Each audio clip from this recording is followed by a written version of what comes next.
Sound ಕೇಳೋದಕ್ಕೆ ಸಿಗ್ತಾ ಇದೆ. ಯಾವ ರೀತಿಯಾದಂತಹ ಸೌಂಡ್ ಇದು ಅಂತ ಹೇಳಿ ಬೆಚ್ಚಿ ಬಿದ್ದಿದೆ. ಅಮೆರಿಕ ಅಧ್ಯಕ್ಷ ಡೊನಾಲ್ಡ್ ಟ್ರಂಪ್ ರಿಯಾಕ್ಷನ್ ಕೊಟ್ಟಿದ್ದಾರೆ. ಮೊದಲ ರಿಯಾಕ್ಷನ್, ಬಹುಶಃ ಈ ರೀತಿಯ ದಾಳಿ ಬೇಗ ಕೊನೆ ಕಾಣುತ್ತೆ ಅಂತ ರಿಯಾಕ್ಟ್ ಮಾಡಿದ್ದಾರೆ. ಉಗ್ರರ ವಿರುದ್ಧ ದಶಕಗಳಿಂದ ಹೋರಾಟವನ್ನ ಮಾಡ್ಕೊಂಡು ಬಂದಿದೆ ಭಾರತ. ಏನೋ ಒಂದಾಗುತ್ತೆ ಅಂತ ನಿರೀಕ್ಷೆ ಇತ್ತು, ಕೊನೆಗೂ ಕೂಡ ಅದು ಆಗಿದೆ. ಅದು ಬೇಗ ಕೊನೆಗೊಳ್ಳಲಿ ಅಂತ ಹೇಳಿ ಟ್ರಂಪ್ ರಿಯಾಕ್ಟ್ ಮಾಡಿದ್ದಾರೆ. ಮೊದಲ ರಿಯಾಕ್ಷನ್ ಇದು.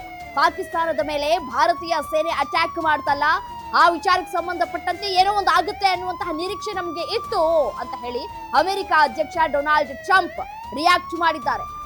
ಬಹುಶಃ ಈ ರೀತಿಯ ದಾಳಿ ಬೇಗ ಕೊನೆಗಾಣುತ್ತೆ ಅನ್ನುವಂತಹ ಮಾತುಗಳನ್ನ ಕೂಡ ಆಡ್ತಾ ಇದ್ದಾರೆ. ಯಾಕೆ ಅಂತಂದ್ರೆ ಉಗ್ರರ ನೆಲೆಗಳನ್ನ ಟಾರ್ಗೆಟ್ ಮಾಡಿದೆ ಅನ್ನೋದು ಕೂಡ ಅಮೆರಿಕಾಗೆ ಗೊತ್ತಾಗಿದೆ. ಇದು ಭಾರತೀಯ ಸೇನೆ ಏನಿದೆ ಅದು ಪಾಕಿಸ್ತಾನದ ಸೇನೆ ಮೇಲೆ ದಾಳಿ ಮಾಡಿಲ್ಲ ಅನ್ನೋದು ಕೂಡ ಅಮೆರಿಕಾಗ್ ಗೊತ್ತಿದೆ. ಉಗ್ರರ ನೆಲೆಗಳನ್ನ ನೆಲಸಮ ಮಾಡಬೇಕು ಅಂತ ಹೇಳಿ ಭಾರತೀಯ ಸೇನೆ ಬಹಳ ವರ್ಷಗಳಿಂದ ಕೂಡ ಕಾದು ಕುಳಿತಿತ್ತು. ಬಹಳ ಅಂದ್ರೆ ಬಹಳ ವರ್ಷಗಳಿಂದ. 2016ರಲ್ಲೂ ಕೂಡ ಅಟ್ಯಾಕ್ ಆಯ್ತು, ಬಟ್ ಆದ್ರೆ ಆ ಸಂದರ್ಭದಲ್ಲಿ ಸಾವು ನೋವಾಗ್ಲಿಲ್ಲ. 2019ರಲ್ಲಾಯ್ತು. ಬರೀ ನೀವು ಏನೋ ಅಲ್ಲಿನ ಮಧ್ಯ ಯಾವುದೋ ಒಂದು ಪ್ರದೇಶಕ್ಕೆ ದಾಳಿ ಮಾಡಿ ಬಂದಿದ್ದೀರಿ, ಅಲ್ಲಿ ಯಾವ ಸಾವು ನೋವು ಆಗಿಲ್ಲ ಅಂತ ಹೇಳಿ ಹೀಯಾಳಿಸ್ತಾ ಇದ್ರು. ಈಗ ಹೀಯಾಳಿಸ್ಲಿ ನೋಡೋಣ. ಯಾರೆಲ್ಲ ಮಾತನಾಡ್ತಾ ಇದ್ರಲ್ಲ, ಏನೋ ಭಾರತೀಯ ಸೇನೆಗೆ ಏನು ಮಾಡೋದಕ್ಕಾಗೋದಿಲ್ಲ ಅಥವಾ ಕೇಂದ್ರ ಸರ್ಕಾರ ಯಾವುದೇ ನಿರ್ಧಾರವನ್ನ ಕೂಡ ಕೈಗೊಳ್ಳೋದಿಲ್ಲ, ಬರೀ ಬಡಾಯನ್ನ ಕೊಚ್ಕೊಳ್ಳುತ್ತೆ, ದಾಳಿ ಮಾಡಿದಂತಹ ಸಂದರ್ಭದಲ್ಲಿ ಯಾವುದೇ ಸಾವು ನೋವಾಗಿಲ್ಲ ಅಂತ ಹೇಳ್ತಾ ಇತ್ತಲ್ಲ, ಈ ಬಾರಿ ರಿಯಾಕ್ಟ್ ಮಾಡಿ ನೋಡೋಣ. ಈ ಬಾರಿ ತಮ್ಮ ಒಣಜಂಬವನ್ನ ಕೊಚ್ಕೊಳ್ಳಿ ನೋಡೋಣ. ಈ ಬಾರಿ 80ಕ್ಕೂ ಹೆಚ್ಚು ಉಗ್ರರ ನೆಲಸಮ ಆಗಿದೆ. ಈ ದಾಳಿಯಿಂದ ದಶಕಗಳಿಂದ ಹೋರಾಟವನ್ನ ಮಾಡ್ಕೊಂಡು ಬಂದಿತ್ತು ನಮ್ಮ ಭಾರತೀಯ ಸೇನೆ ಕೂಡ ಸನ್ನದ್ಧವಾಗಿತ್ತು, ಯಾವಾಗ ಉಗ್ರರ ನೆಲಸಮ ಮಾಡ್ತೀವಿ ಅಂತ ಹೇಳಿ. ಕೊನೆಗೂ ಮುಹೂರ್ತ ಫಿಕ್ಸ್ ಆಗಿತ್ತು. ಮಧ್ಯರಾತ್ರಿ 1:44ಕ್ಕೆ ದಾಳಿ ಆಯ್ತು.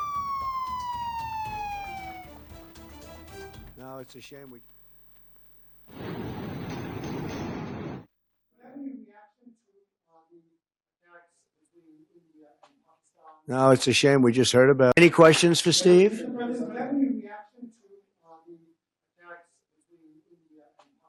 No, it's a shame. We just heard about it just as we were walking in the doors of the Oval. Just heard about it. I guess people knew something was going to happen based on a little bit of the past. They've been fighting for a long time. You know, they've been fighting for many, many decades and centuries, actually, if you really think about it. No, I just hope it ends very quickly. Any questions for Steve?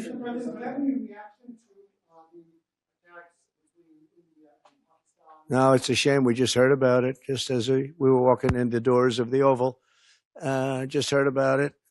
I guess people knew something was going to happen based on a little bit of the past. They've been fighting for a long time. You know, they've been fighting for many, many decades and centuries, actually, if you really think about it. No, I just hope it ends very quickly. Any questions for Steve?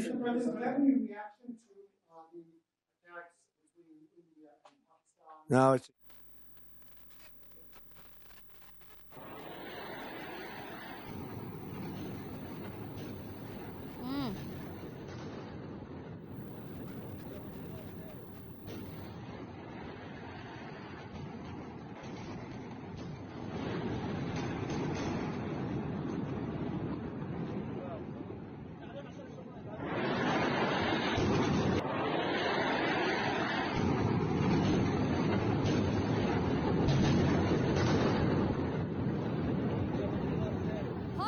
ವಾಯುಪಡೆಯು ರಫೇಲ್ನ SCALP missile ಅನ್ನ ಬಳಸಿ ದಾಳಿಯನ್ನ ಮಾಡಿದೆ.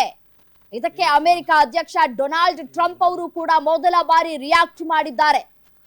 ಬಹು ದಶಕಗಳಿಂದ ಈ ಒಂದು ನಿರ್ಧಾರವನ್ನ ಕೈಗೊಳ್ಳಲಾಗ್ತಾ ಇತ್ತು, ಬಟ್ ಆದ್ರೆ ಅದು ಯಶಸ್ವಿ ಆಗೋದಕ್ಕೆ ಬಹಳ ಸಮಯವನ್ನ ಕೂಡ ತೆಗೆದುಕೊಳ್ತು ಅಂತ ಹೇಳಿ ಅಮೆರಿಕ ಅಧ್ಯಕ್ಷ ಡೊನಾಲ್ಡ್ ಟ್ರಂಪ್ ಹೇಳಿಕೆಯನ್ನ ಕೊಟ್ಟಿದ್ದಾರೆ. ಆಪರೇಷನ್ ಸಿಂಧೂರ ಏನ್ ಆರಂಭ ಆಯ್ತು 1:44ಕ್ಕೆ ಆ ವಿಚಾರಕ್ಕೆ ಸಂಬಂಧಪಟ್ಟಂತೆ ರಿಯಾಕ್ಟ್ ಮಾಡಿದ್ದಾರೆ. ಪ್ರವಾಸಿಗರ ಮೇಲೆ ನರಮೇಧದ ಕೆಲಸ ಆಗಿತ್ತು, ಉಗ್ರರು ದಾಳಿ ಮಾಡಿದ್ರು, ಅದನ್ನ ಅಮೆರಿಕ ದೇಶ ಕೂಡ ಖಂಡಿಸಿತ್ತು. ಮತ್ತೆ ವಿಶ್ವ ಕೂಡ ಇದನ್ನ ಖಂಡಿಸಿತ್ತು. ಏನ್ ಮಾಡಿದ್ರು ಪ್ರವಾಸಿಗರು ಅಂತ ಹೇಳಿ ಪ್ರಶ್ನೆಯನ್ನ ಕೂಡ ಮಾಡಿತ್ತು. ವಿಶ್ವಸಂಸ್ಥೆಯ ಮುಂದೆ ಅಂಗಲಾಚಿ ಬೇಡ್ಕೊಂಡಿತ್ತು ಪಾಕಿಸ್ತಾನ. ವಿಶ್ವಸಂಸ್ಥೆಯ ಮುಂದೆಯೂ ಕೂಡ ಪಾಕಿಸ್ತಾನಕ್ಕೆ ಛೀಮಾರಿ ಹಾಕಲಾಗಿತ್ತು. ಹಾಗಾಗಿ ಈ ದಾಳಿ ನಿಜಕ್ಕೂ ಪ್ರತಿಕಾರದ ದಾಳಿಯಾಗಿದೆ. ಇದು ಉಗ್ರರ ಮೇಲೆ ಆಗಿರುವಂತಹ ದಾಳಿ, ಇದು ಭಯೋತ್ಪಾದಕರ ಮೇಲೆ ಆಗಿರುವಂತಹ ದಾಳಿ, ಇದು ಪಾಕಿಸ್ತಾನದ ಸೇನೆಯ ಮೇಲೆ ಅಲ್ಲ ಅನ್ನೋದು ಕೂಡ ಪ್ರತಿಯೊಂದು ದೇಶಕ್ಕೂ ಕೂಡ ಗೊತ್ತಿದೆ. ಸೊ ಹಾಗಾಗಿಯೇ ಭಾರತದ ಸೇನೆಗೆ, ಭಾರತ ತೆಗೆದುಕೊಳ್ತಾ ಇರುವಂತಹ ನಿರ್ಧಾರಕ್ಕೆ ಪ್ರತಿಯೊಂದು ದೇಶವೂ ಕೂಡ ಸಪೋರ್ಟ್ ಅನ್ನ ಮಾಡಿತ್ತು, ಚೀನಾವನ್ನ ಹೊರತುಪಡಿಸಿ. ಬ್ರಹ್ಮೋಸ್ ಮಿಸೈಲ್ ಮೂಲಕವೂ ಉಗ್ರರ ನೆಲೆಗಳ ಮೇಲೆ ಅಟ್ಯಾಕ್ ಅನ್ನ ಮಾಡಲಾಗಿದೆ. ಪಾಕ್ ಟೆರರ್ ಕಂಟ್ರೋಲ್ ರೂಮ್ಗಳನ್ನೇ ಧ್ವಂಸ ಮಾಡಿದೆ Bharat. Pak ISI terror control room ಕೂಡ ಧ್ವಂಸವಾಗಿದೆ. ಹ್ಯಾಮರ್ ಬಾಂಬ್ ಬಳಸಿ ಉಗ್ರರ ನೆಲೆಗಳ ಮೇಲೆ ಭಾರತ ದಾಳಿ ಮಾಡಿದೆ. 26 ಅಮಾಯಕ ಹೆಣ್ಣುಮಕ್ಕಳ ಸಿಂಧೂರ ಅಳಿಸಿದ ಪ್ರತಿಕಾರವೇ ಆಪರೇಷನ್ ಸಿಂಧೂರ ಆಗಿದೆ. ಪಾಕಿಸ್ತಾನ ಮತ್ತು ಪಾಕ್ ಆಕ್ರಮಿತ ಕಾಶ್ಮೀರದಲ್ಲಿರುವಂತಹ ಉಗ್ರರ ಅಡಗುತಾಳಗಳನ್ನ ಗುರಿಯಾಗಿಸಿಕೊಂಡು ಭಾರತ ದಾಳಿ ಮಾಡಿದೆ. ಭಾರತೀಯ ಸೇನೆ ಹಾಗೂ ಭಾರತೀಯ ವಾಯುಪಡೆ ಜಂಟಿಯಾಗಿ ಆಪರೇಷನ್ ಮಾಡಿದೆ. ಭೂಸೇನೆ ಕೂಡ, ನೌಕಾಪಡೆ ಕೂಡ ದಾಳಿಯನ್ನ ಮಾಡಿರುವಂತದ್ದು. ಉಗ್ರರನ್ನ ಹೊಡೆದು ಉರುಳಿಸಿದೆ ಭಾರತೀಯ ಸೇನೆ. ಮುರಿದ್ಕೆ, ಮುಜಾಫರ್ಬಾದ್, ಬಹಾವಲ್ಪುರ್, ಕೋಟ್ಲಿ, ಚಾಕ್ ಅಮ್ರು, ಗುಲ್ಪುರ್, ಭಿಂಬರ್ ಪ್ರದೇಶಗಳಲ್ಲಿ ಇರುವಂತಹ ಉಗ್ರರ ನೆಲೆಗಳ ಮೇಲೆ ದಾಳಿಯಾಗಿದೆ. ಭಾರತೀಯ ವಾಯುಪಡೆಯು ರಫೇಲ್ ಜೆಟ್ ಯುದ್ಧ ವಿಮಾನ ಬಳಿಕ ಸ್ಕಲ್ಪ್ ಕ್ಷಿಪಣಿಯನ್ನ ಕೂಡ ಉಡಾಯಿಸಿದೆ. ವಿಶೇಷ ಅಂತಂದ್ರೆ ಏನಪ್ಪಾ ಅಂತಂದ್ರೆ ಇನ್ನೊಂದು ವಿಚಾರ, ಹಫೀಜ್ ಸಯೀದ್ ಅಡಗುತಾಣದ ಮೇಲೆ ಅಟ್ಯಾಕ್ ಅನ್ನ ಕೂಡ ಮಾಡಲಾಗಿದೆ. ಪಾಕಿಸ್ತಾನಕ್ಕೆ ಚೀನಾ ನೀಡಿದ್ದ F-17 ಯುದ್ಧ ವಿಮಾನವನ್ನ ಕೂಡ ಹೊಡೆದು ಉರುಳಿಸುವಲ್ಲಿ ನಮ್ಮ ಭಾರತೀಯ ಸೇನೆ ಯಶಸ್ವಿಯಾಗಿದೆ. ಯಾವಾಗ ನಮ್ಮ ಕ್ಷಿಪಣಿಗಳು ದಾಳಿ ಮಾಡೋದಕ್ಕೆ ಮುಂದಾಯ್ತೋ ಆ ಸಂದರ್ಭದಲ್ಲಿ ಪಾಕಿಸ್ತಾನ ಕೂಡ ರಿಯಾಕ್ಟ್ ಮಾಡೋದಕ್ಕೆ ಶುರು ಮಾಡಿದೆ. F-17 ಯುದ್ಧ ವಿಮಾನವನ್ನ ಕೂಡ ಪ್ರಯೋಗ ಮಾಡಿದಂತಹ ಸಂದರ್ಭದಲ್ಲಿ ಅದನ್ನೂ ಕೂಡ ನಮ್ಮ ಭಾರತೀಯ ಸೇನೆ ಹೊಡೆದು ಉರುಳಿಸುವಲ್ಲಿ ಯಶಸ್ವಿಯಾಗಿದೆ. ಉಗ್ರರ ನೆಲೆಗಳನ್ನ ಗುರಿ ಮಾಡಿ ನಡೆದಂತಹ ಅಟ್ಯಾಕ್ ಇದು.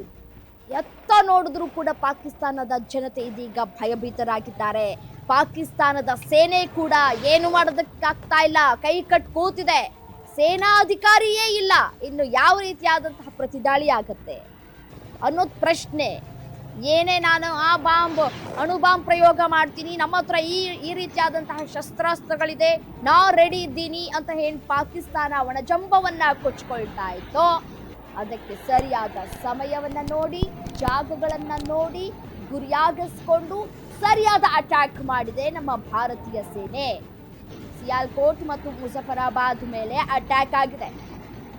POKಯ ಕೋಟಿ, ಮುಜಫರಾಬಾದ್, ಬಹವಾಲ್ಪುರದಲ್ಲಿ ಜೈಷ್ ಎ ಮೊಹಮ್ಮದ್ ಪ್ರಧಾನ ಕಚೇರಿ ಏನಿತ್ತು ಅದನ್ನ ಧ್ವಂಸ ಮಾಡಿದೆ.